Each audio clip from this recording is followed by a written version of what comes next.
Hello everyone, welcome to our YouTube channel सर्वजीएस सब। आज के इस वीडियो में हम लोग देखेंगे क्लास 10th की एनसीईआरटी और हिस्ट्री। देखो, हम 10th क्लास का एनसीईआरटी शुरू कर दिए हैं आज से।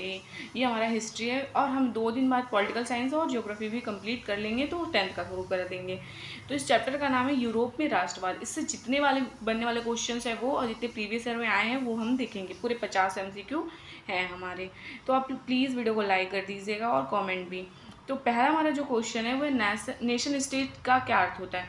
नेशन स्टेट का अर्थ होता है वह राज्य जहां नागरिक समानता और साझा पहचान रखते हैं। मतलब कि ऐसा कोई नेशन जहाँ पे लोग मतलब एक जैसे, इनके पास इक्वलिटी हो, सबको वोट देने का अधिकार हो और उनके पास खुद का अपना पहचान साझा करने का वो आइडेंटिटी अपना साझा कर सकते हैं। ठीक।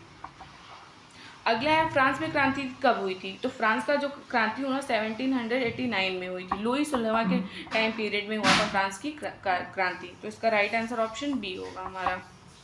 फ्रांसीसी क्रांति के बाद फ्रांस को क्या घोषित किया गया था। तो फ्रांसीसी क्रांति के बाद फ्रांस को गणराज्य घोषित किया गया था। ठीक है, 1789 में फ्रांसीसी क्रांति हुआ था और फ्रांस को गणराज्य घोषित किया गया था। इसका राइट आंसर ऑप्शन सी होगा। अगला है फ्रांसीसी क्रांति के दौरान किसने नारा दिया था। लिबर्टी, इक्वलिटी और फ्रेटर्निटी। मतलब कि भाईचारा का किसने दिया था। तो ये फ्रांसीसी क्रांतिकारी लोग जो थे वो दिए थे। भाई लुई सोलहवां थोड़ी दिया था, इसके विरुद्ध था। ठीक, फ्रांसीसी क्रांतिकारियों ने। सिविल कोड ऑफ 1804 मतलब 1804 किसने लागू किया था। नेपोलियन ने ही किया था। सिविल कोड ऑफ 1804 किसने लागू किया था। ये नेपोलियन ने किया था। नेपोलियन बोनापार्ट ने।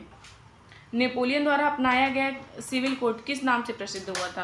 तो इसको नेपोलियन कोड भी कहते थे। देखो, नेपोलियन कोड का जो 1804 वाला कोड था, इसको सिविल कोड भी नाम था, उसका एक नाम और था, नेपोलियन कोड के नाम से जाना जाता था।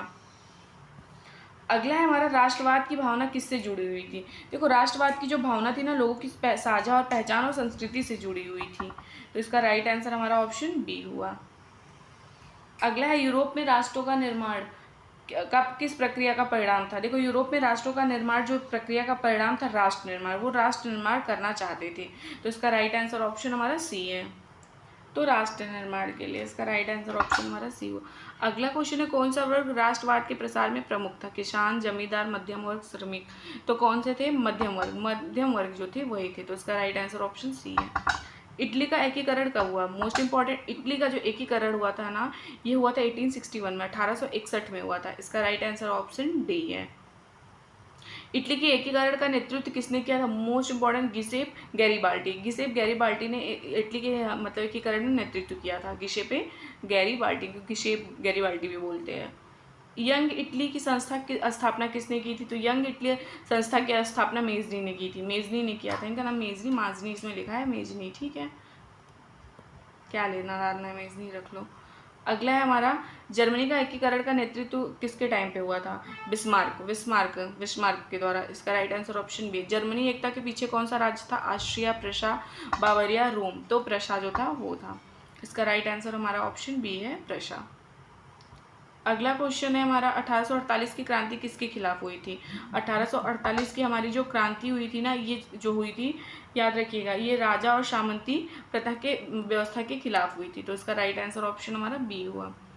फ्रांसीसी क्रांति के दौरान कौन सी भाषा को राष्ट्र की भाषा माना गया है। देखो, फ्रांसीसी क्रांति का जब चुनाव हुआ था, मतलब या फिर जो राष्ट्र को कौन सी भाषा माना गया था उस टाइम पे राष्ट्र की जो भाषा माना गया था, याद रखिएगा, वो था हमारा फ्रेंच। देखो, फ्रांसीसी थे तो जाहिर सी बात है फ्रेंच ही बोलते थे ना। तो इसका राइट आंसर हमारा था फ्रेंच। नागरिकता की अवधारणा किस क्रांति से जुड़ी थी। नागरिकता की जो अवधारणा है फ्रांसीसी क्रांति से जुड़ी हुई है। कब हुआ था। 1789 में हुआ था। लुई सोलहवां के टाइम पे हुआ था। अगला है रेड शर्ट्स किससे संबंधित थी। रेड शर्ट्स जो था ना, वो गैरीबाल्टी से संबंधित थे। रेड शर्ट्स किससे, गैरीबाल्टी से संबंधित थे। इसका राइट आंसर ऑप्शन बी हुआ। वियना सम्मेलन कब हुआ था। तो 1815 में वियना सम्मेलन हुआ था। 1815 में वियना सम्मेलन हुआ था। सिविल कोड अभी आपने देखा था 1804 में हुआ था।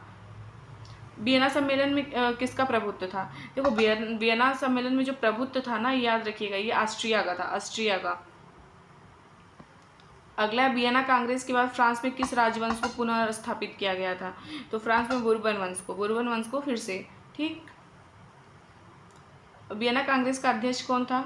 तो वियना कांग्रेस का जो अध्यक्ष था वो मेटरनिख था।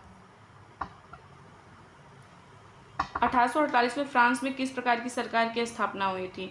तो उस टाइम पे गणराज्य। इसका राइट आंसर ऑप्शन हमारा बी हुआ। अगला क्वेश्चन है, 1848 की क्रांति के में सबसे अधिक भागीदारी किसकी थी? महिलाओं और श्रमिकों और महिलाओं ने भाग लिया था।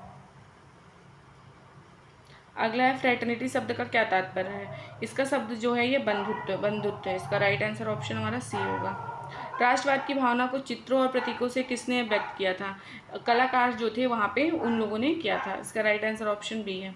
जर्मानिया क्या दर्शाता है? जर्मानिया जो है ये जर्मनी का एक प्रतीक था, ठीक है, जर्मनी का प्रतीक था। इसका राइट आंसर ऑप्शन बी है।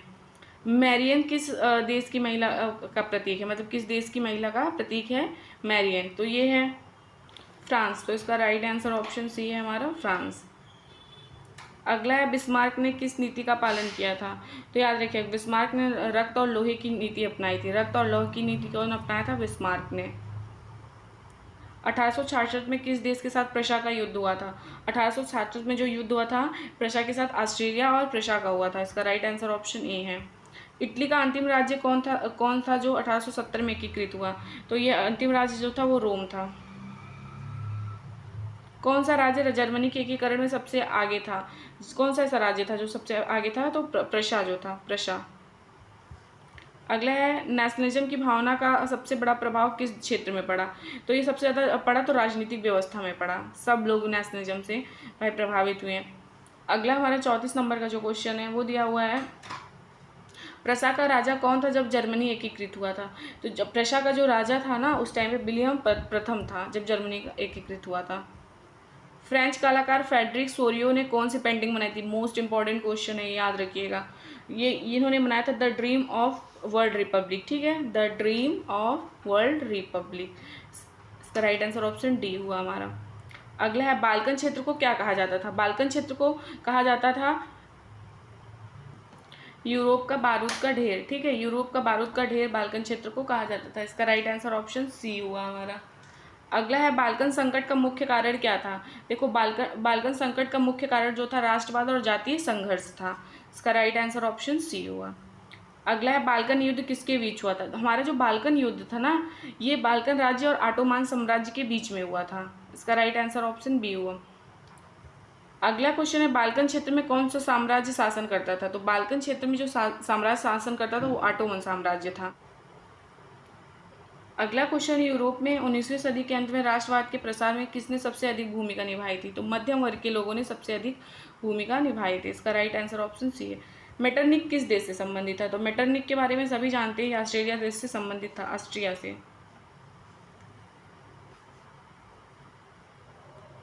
अगला हमारा 42 नंबर का है, गैरीबाल्डी ने किस सेना का नेतृत्व किया था? तो हमने देखा रेड शर्ट्स का किया था।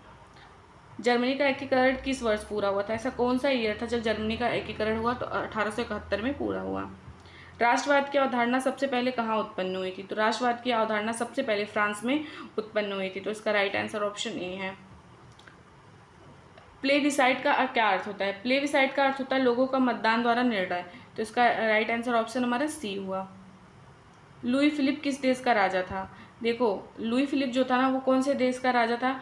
लुई फिलिप जो था वो था हमारे फ्रांस का राजा, ठीक है, लुई 16वां।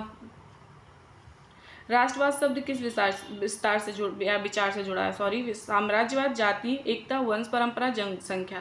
तो ये किससे जुड़ा हुआ है? याद रखिएगा, जाति एकता से।